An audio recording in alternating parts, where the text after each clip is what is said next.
इमरान खान के साथ मुज़ाकराती कमेटी ने मुलाकात की है और अली अमीन गंडापुर वज़ीर आला खैबर पख्तूनख्वा उन्होंने अलहदगी में भी की है और फिर मुज़ाकराती कमेटी भी गई, उन्होंने भी मुलाकात की, 2.5 घंटे तक हुई है और उसके बाद आके जो बातचीत की है उससे बड़ी दिलचस्प स्टोरी सामने आई है। अस्सलाम वालेकुम नाजरीन, मैं हूं अहमद मंसूर। बड़ी बड़ी खबरें हैं और पाकिस्तान पर जो दबाव डाला गया यूरोपीय यूनियन, बरतानिया और अमेरिका, और उसके पीछे यकीनी तौर पे जो तहरीक इंसाफ की सारी कोशिशें और जो उसका जो बाहर जो एक पूरा बैठा हुआ है सोशल मीडिया का पूरा एक नेटवर्क है, जो एजेंडा भी सेट करते हैं, फेक न्यूज़ के मास्टर्स और लॉबिंग फर्म्स भी हायर की हुई हैं। तो लेकिन ये दबाव पाकिस्तान की इस्टेब्लिशमेंट पे, पाकिस्तान की रियासत पे कि जो मुजरम हैं जिन्होंने 9 मई किया उनको आप सजाएं ना दें, फौजी अदालतों से कोर्ट मार्शल जिनका हो रहा था, और ये दबाव आज मुस्तरद हुआ है और जो मज़ीद 60 केसेस, जो 60 मुजरमान उनकी सजाएं वो सुनाई गई हैं। 2 साल से 10 साल तक की कैद बामुशक्कत है। बड़ा नाम उसमें बानी पीटीआई इमरान खान का सगा भांजा हसान न्याजी वो इसमें शामिल है। 10 साल की उसे कैद बामुशक्कत की सज़ा सुनाई गई है। दीगर मुजरम भी हैं और एक तो ये जो मुदाखलत की कोशिश पाकिस्तान पर दबाव डाला गया, और ये खुली मुदाखलत है, मतलब अंदरूनी एक मुल्क का मामला है, निज़ाम इंसाफ बिल्कुल कि आपके जो मुजरम हैं उनको सजाएं सुनाई देनी, क्योंकि पहली दफ़ा थोड़ी हो रहा है, पूरी तारीख और पूरी दुनिया में इसी तरह होता है। और ये कोई बंद कमरे की तो ये समात नहीं है कि इसमें जो आप कह लें कि सिर्फ जो मुजरम हैं उनको सुना नहीं गया, उनको वकील करने की इजाज़त नहीं थी, या उन्होंने अपना कोई हक जो उनको उनके पास जो आइन देता है, कानून देता है, वो तमाम हकूक उनके पास हैं। और अभी भी ये मामला ओपन है, सिविल अदालतें हैं, वहाँ भी अपील का भी पूरा हक है। तो ये मामला ख़त्म तो नहीं हुआ। फिर उनकी कन्फेशनल जो स्टेटमेंट्स हैं, जो सबूत हैं, वो मौजूद हैं, खुद इतराफ़ी बयानात हैं जिन्होंने वो खुद तस्लीम कर रहे हैं कि हमने ये किया है। बहरहाल जी, ये एक बड़ी डेवलपमेंट है। ये सफारती सतह पे भी पाकिस्तान का केस अब हुकूमत ने लड़ना है और दुनिया को बताना है कि जनाब ये आपको किसी ने गलत गाइड किया है, गलत बताया है, इसमें कोई ह्यूमन राइट्स की वायलेशन नहीं है, तमाम जो इंसाफ के तकाजे हैं वो पूरे हैं। और इसमें एक मैसेज और भी है, जो मुज़ाकरात हो रहे हैं उसमें भी एजेंडा सेट हो गया है कि भाई 9 मई को तो इस मुज़ाकराती अमल से आप निकालें। गो पीटीआई ने इस पे मैं अभी आगे चलकर अगली खबर की बात करता हूँ कि शर्तों में ये शामिल है। तो ये जनाब एक बहुत अहम डेवलपमेंट, बड़ी खबर, ये इसकी तफसील सारी आपके सामने आ चुकी है। तो उसका असल पहलू यही है कि जो दबाव है वो ख़त्म है और 85 जो मुलज़म थे, 85 उनके केसेस थे मिलिट्री कोर्ट्स में, जो फील्ड जनरल कोर्ट मार्शल है, 25 को पहले सजा सुना दी गई थी और 60 को अब। सुप्रीम कोर्ट ने जो फैसले सुनाने की इजाज़त दी थी फौजी अदालतों को, ये अमल मुकम्मल हो गया है। अब आगे देखते हैं किनके नाम आते हैं, मज़ीद आते हैं। सबकी नज़रें हैं कि बानी पीटीआई इमरान खान का मामला भी फौजी अदालतों में जाता है कि नहीं। बहरहाल वो एक और बड़ी डेवलपमेंट होगी अगर वो वक्त आया, और वो तो फिर उसे भी मुश्किल ही है कि रोका जाएगा। बड़ी मुलाकातें हुई हैं। आज जो मुज़ाकराती कमेटी है पीटीआई की, अगली खबर इस पे हम इस व्लॉग में बात कर रहे हैं। इमरान खान के साथ मुज़ाकराती कमेटी ने मुलाकात की है और अली अमीन गंडापुर वज़ीर आला खैबर पख्तूनख्वा उन्होंने अलहदगी में भी की है और फिर मुज़ाकराती कमेटी भी गई, उन्होंने भी मुलाकात की। 2.5 घंटे तक ये हुई है और उसके बाद आके जो बातचीत की है उससे बड़ी दिलचस्प स्टोरी सामने आई है। एक तो यह है कि अली अमीन गंडापुर अपने साथ कंबल लेके गए हैं जी, उन्होंने कंबल भिजवाए हैं, एक तो डयाला में भी और एक अटक जेल में भी भिजवाए हैं। 250 जो कंबल हैं वो अडयाला में भिजवाए हैं और 400 जेलम में, और अटक जेल के लिए 250, टोटल 900 कंबल। तो जनाब ये कंबल इमरान खान से जब मिलने गए हैं और साथ कंबल लेके गए हैं, तो ये एक मैसेज भी है कि हजूर सर्दियां तो गुजारनी है, तो कंबल मैं ले आया हूं, क्योंकि फौरी तौर पे तो मुमकिन नहीं लग रहा और इसलिए इसकी उम्मीद भी छोड़ दें। अच्छा, ये बानी पीटीआई को भी अब पता चल चुका है, क्योंकि उसने जो मुज़ाकराती कमेटी है उसको कहा है कि हुकूमत से कहें कि जनवरी का जो महीना है इसके अंदर आप मुज़ाकराती अमल ये मुकम्मल करें। यानी 31 जनवरी की डेडलाइन दे दी गई है कि ये मुज़ाकराती अमल जो अब 2 जनवरी को इजलास होगा वो 31 जनवरी तक मुकम्मल हो जाए और जो कट्टा-कट्टी बाहर आना है वो आ जाए। लेकिन आपको पता है नाज़रीन, जब इस तरह का अमल होता है तो उसमें टाइम गेन करना, बात आगे जाना, ये कोई इस अचंभे की बात नहीं होती और ये अमल 31 से भी आगे जा सकता है और जाएगा, क्योंकि अब ये शुरू हो गया है। तो अब ये इससे ये पता चल रहा है कि वो बात नहीं रही।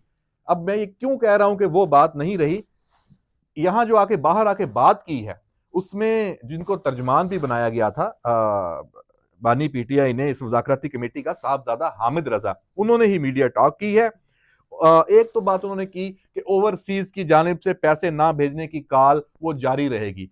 अब ये तो सिर्फ एक ऐलान है, क्योंकि ओवरसीज की तरफ से जो पाकिस्तानीज हैं उनकी तरफ से पैसे भेजने का सिलसिला रुक नहीं सकता, उसकी कोई मंतक नहीं है और ये एक बिल्कुल ही एक सिर्फ सियासी बयानिया है। उसकी रीजन है, उसकी रीजन ये है कि वो कोई ना नवाज शरीफ को देते हैं पैसे, ना जरदारी को देते हैं, ना शहबाज शरीफ को देते हैं, ना हुकूमत को देते हैं, ना फौज को, एस्टेब्लिशमेंट को भेजते हैं। वो तो बिल वास्ता रियासत को उसका एडवांटेज होता है कि आपकी जो रेमिटेंस आती हैं तो डॉलर्स में आती हैं, तो वो आपका अकाउंट हो जाता है, क्योंकि आपने फिर डॉलर्स में अदायगियां जो करनी होती हैं तो वो बैलेंस ऑफ पेमेंट्स का जो सिस्टम है वो यहाँ पे आके सेटल होता है।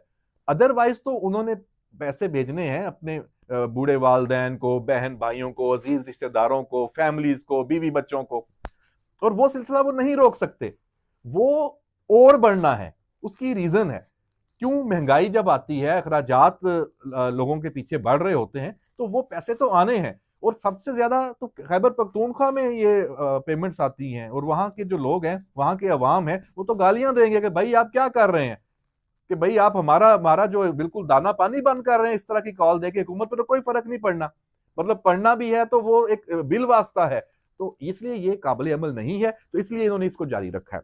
अब 31 जनवरी वाली बात मैंने पहले आपको बता दी है और शर्त में वही मैंने बताया कि 9 मई का कहा कि हम 9 मई में नहीं है, वो तो नहीं मानी जानी, मुमकिन नहीं है।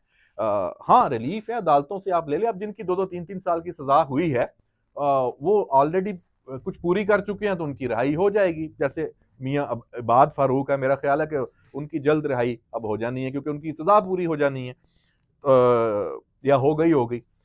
तो जनाब 26 नवंबर पर जुडिशियल कमीशन का भी मुतालबा है। अच्छा, यहां अब इतना बड़ा यू टर्न, आप 200 300 कितने फिगर्स देते रहे हैं, इस पे लाशों का पूरा बयानिया बनाया आपने, ना सिर्फ पाकिस्तान में बल्कि पूरी दुनिया के सामने आपने स्टोरीज इंटरनेशनल मीडिया को भी दी, और अब क्या हुआ है, अब जनाब कह रहे हैं कि खुद मुज़ाकराती कमेटी साहबजादा हामिद रजा कि हमारे 13 शहीद हैं और 60 कितने जख्मी हैं। तो जनाब बात आप सैकड़ों से 13 पे आ गई, चाहते हैं या आप इस तरह की जो इल्जामात लगाते हैं कि हमारे इतने शहीद हैं और इतने हमारी लाशें गिरी हैं और लोग मिसिंग हैं, लापता हैं, अजीबोगरीब किस्म का ये बयानिया था। तो अब उनको समझ आ गई कि हम ये झूठ बोल रहे हैं, ये नहीं बिकना, और नहीं बिका ना, जब नहीं बिका तो वापसी हो गई। तो अब इसके ऊपर भी डिबेट होगी कि आया ये कैसे हुआ और क्या क्यों हुआ, क्योंकि दूसरी जानिब पुलिस के, रेंजर्स के वो शोहदा भी मौजूद हैं। तो ये तो फिर मामला वो उस तरह का नहीं बयानिया रहा जो खौफनाकी एक सूरत हाल पेश कर रहे थे कि गोली चलाई गई और इतनी ज्यादा वहां पे लाशें हैं, वो लोग गायब हो गए हैं, पता नहीं क्या क्या, तो वो खुद इन्होंने तस्लीम कर लिया। तो बात ये वाली चीज भी, अब जुडिशियल कमीशन बन भी जाएगा तो खुद 13 पे आ गए हैं, तो बाकी चीजें भी आ जाएंगी उसमें, पुलिस की और रेंजर्स की भी शहादतें हैं, तो फिर बना लें। मेरा ख्याल है कि ये कोई ऐसी शर्त नहीं है कि इसमें किसी को कोई मसला होगा, तो जितनी मर्जी कर लें तहकीकात, किसी को क्या एतराज हो सकता है, और होना भी नहीं चाहिए। तो इसका मतलब है कि मुज़ाकरात अब चार्टर ऑफ डिमांड। अच्छा, इमरान खान ने एक और बात भी इनको की है कि मैं दस्तखत नहीं करूंगा किसी कागज पे। अरे भाई, आप ना करें दस्तखत, आपकी मुज़ाकराती कमेटी चार्टर ऑफ डिमांड देगी, जब आप उनको ऑथोराइज कर रहे हैं तो उनकी तरफ से कोई चीज तस्लीम होती है या वो दस्तखत करते हैं, चार्टर ऑफ डिमांड पेश करते हैं, तो वो आपकी तरफ से ही समझी जाएगी ना, और किसकी तरफ से समझी जाएगी। इसलिए इन चक्रों में अब मजीद पढ़ने की ज़रूरत नहीं है। तो जनाब बिल्कुल पक्के लंबे लेट चुके हैं और ये मुज़ाकराती अमल अभी आगे आएगा। अली मीन गंडापुर के साथ क्या बातें हुई हैं, सुना है कुछ खिंचाई भी हुई है, खिंचाई हुई है और कुछ चीज़ें और तय हुई हैं। ग्रुपिंग जो है वो मज़ीद उभर के सामने आई है। ये अभी जब 2 जनवरी आएगी और उसमें इजलास होगा तो उससे ये पता चलेगा। बानी पीटीआई ने एक और इतराफ़ी जो बयान उसका सामने आया इमरान खान का, वो बड़ा दिलचस्प है और शहबाज़ वज़ीर-ए-आज़म शहबाज़ शरीफ की, शहबाज़ की परवाज़ की तारीफ़ की है कि शहबाज़ स्पीड की इमरान खान ने तारीफ़ कर दी है जनाब। इमरान खान ने कहा है कि जो मईशत है वो बेहतर हुई है। जो पाकिस्तान दिवालिया होने जा रहा था, शहबाज हुकूमत ने उसको संभाल लिया है। अब वो पोजीशन नहीं रही। हाँ, ये ज़रूर कहा है कि ये तरक्की नहीं है। अभी तो सिर्फ इन्होंने ये सिर्फ एक जो इसको सहारा दिया है, दिवालिया होने से बचाया है, लेकिन अभी भी खतरात हैं, ये वो सारा। तो भाई खान साहब का सर्टिफिकेट भी मिल गया तो शहबाज शरीफ हुकूमत की तो बल्ले बल्ले हो गई जनाब। भाई जब ये भी मान गए तो फिर इसका मतलब है कि अब हमें भी मान जाना चाहिए, अवाम को भी मान जाना चाहिए कि वाकई जनाब ये हुकूमत काम कर रही है। तो ये बड़ी खुशाइंद है। इससे पाकिस्तान की जो इकॉनमी है उसको सहारा मिलेगा, अफवाहों का खात्मा होगा और मेरा ख्याल है गलती से ये उनसे जुमला निकल गया है। हो सकता है कल को फिर मुकर जाएं, लेकिन ये शुक्र है कि ये सहाफ़ियों के साथ बात की है तो अपने लीडरों के साथ नहीं की। तो ये बात तो अब कंफर्म है, ऑन द रिकॉर्ड है और ये रिपोर्ट हो चुकी है। तो ये हाँ, एक और जो बात सामने आई है, ये जो पाकिस्तान ने स्ट्राइक्स की हैं दहशतगर्दों के खिलाफ पक्तिका में बड़ी कामयाब, उस पे इमरान खान ने कहा कि ये नहीं होनी चाहिए थी। ये बड़ी अजीबो-गरीब बात है। मतलब आप ये कैसा बयानिया आप बनाने की कोशिश कर रहे हैं। पाकिस्तान में जो शहादतें हो रही हैं, जो हमले हो रहे हैं और जो ज़िम्मेदारान हैं, उनके खिलाफ पाकिस्तान की अफ़वाज और पाकिस्तान की रियासत कार्रवाई भी ना करे। कैसे लीडर हैं आप? आप तो लीडर ऐसे तो नहीं होते। खान साहब आपको क्या हो गया है? तो थोड़ा-सा तो सोच लिया करें कोई भी बात करते हुए। मतलब हर बात को सिर्फ़ अपने एंगल में और अपनी हुकूमत के तनाज़ुर में और अपनी जो गलत कारियाँ हैं, उस पे पर्दा डालने के लिए आप इस तरह की ये अपनी सियासत के लिए करते हैं, ऐसे ना करें। तो व्यूअर्स, ये सूरत-ए-हाल है, ये डेवलपमेंट्स हैं और उम्मीद है आपको ये जो खबरें हैं ये और इन पे जो तज्ज़िया है ये पसंद आया होगा। फीडबैक ज़रूर दीजिएगा। और कल फिर एक वीलॉग के साथ आपकी खिदमत में हाज़िर होंगे। इजाज़त दीजिए। अल्लाह हाफ़िज़।